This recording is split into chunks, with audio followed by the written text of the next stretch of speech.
What's up guys, my name's Curtis and welcome to 5 Minute Finance, where I take personal finance topics and explain them to you in 5 minutes or less. On this channel, I like to encourage you guys that anybody can build wealth and become financially independent if they're disciplined. One big pet peeve of mine is when people say things about the wealthy in America that simply aren't accurate. So here's 5 common myths about wealth that I hear all the time.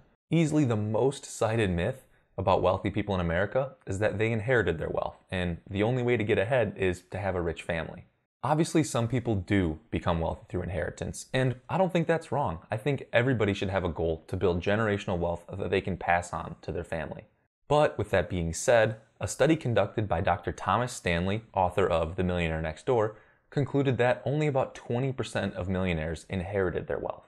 That means 80%, or 4 out of every 5 millionaires out there, are first generation rich.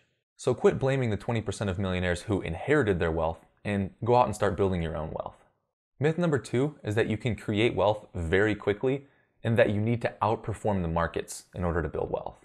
The reality is, building a high net worth takes a long time, and the longer you can invest your money, the more likely you are to become wealthy due to compound interest.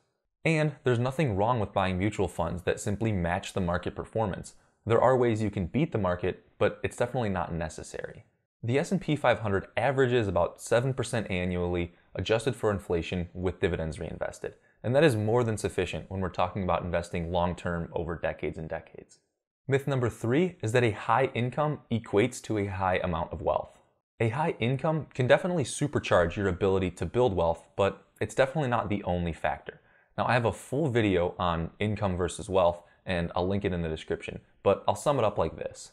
Someone who has a $1 million income but spends every single dollar that they make has far less net worth than someone who makes, say, $50,000 but is able to save 20% of every dollar that they make. Your ability to build wealth relies much more on your behavior than it does your income, although yes, a high income can absolutely help. Myth number 4 is that you can accurately judge someone's wealth by the house they live in, or the car they drive, or the clothes that they wear. The reality is, a large majority of people who drive exotic cars and wear bespoke suits and whatnot are what we call income statement affluent.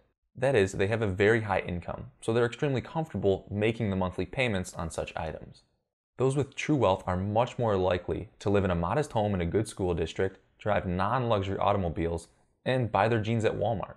It's truly impossible to tell if that person who's driving the Ferrari is wealthy or drowning in debt. As always, never try to keep up with the Joneses. In most cases, the Joneses are broke. The final myth is that wealthy people don't pay their fair share in the form of taxes. The reality is that the highest income earners in this country pay the highest percentage of their income in taxes.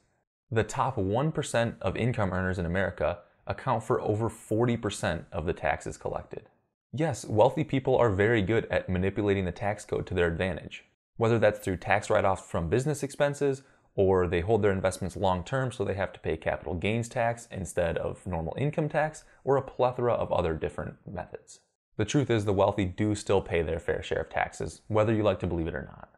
If you guys have made it this far, I want to end on this. Whether you believe all those myths I just talked about or not, stop using them as excuses to why you yourself are not building wealth.